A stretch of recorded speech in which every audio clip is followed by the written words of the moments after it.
escrever uma toada pra todo o Brasil inteiro. A diferença que existe entre um médico e um vaqueiro.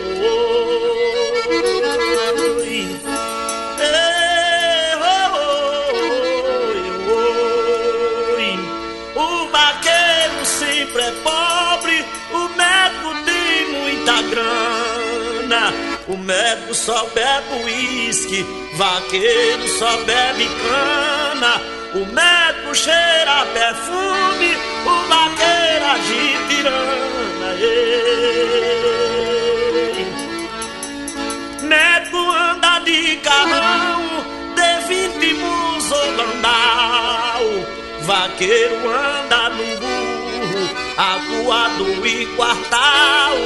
Vaqueiro vive nos matos, o médico no hospital. O médico opera tumores, vaqueiro corta a bicheira. Vaqueiro trabalha só, o médico é cheio de enfermeira. Médico veste roupas finas, vaqueiro roupas grosseras. O médico calça sapato de pelique importado. Vaqueiro a botina grossa, feita do couro do gado. Todo médico tem cartaz, todo vaqueiro é lascado. O médico estuda bastante para poder se formar.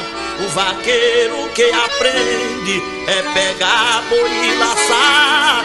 O médico fala educado, vaqueiro só faz gritar. O médico tem ferramentas pra fazer operação: bisturi, tesoura, agulha, anestesia e injeção. Vaqueiro só tem espora, brida, chicote, facão. Vaqueiro é quebrado e liso, o médico é cheio de dinheiro. São dois heróis incansáveis no globo do mundo inteiro. Escrevi a diferença entre um médico e um vaqueiro.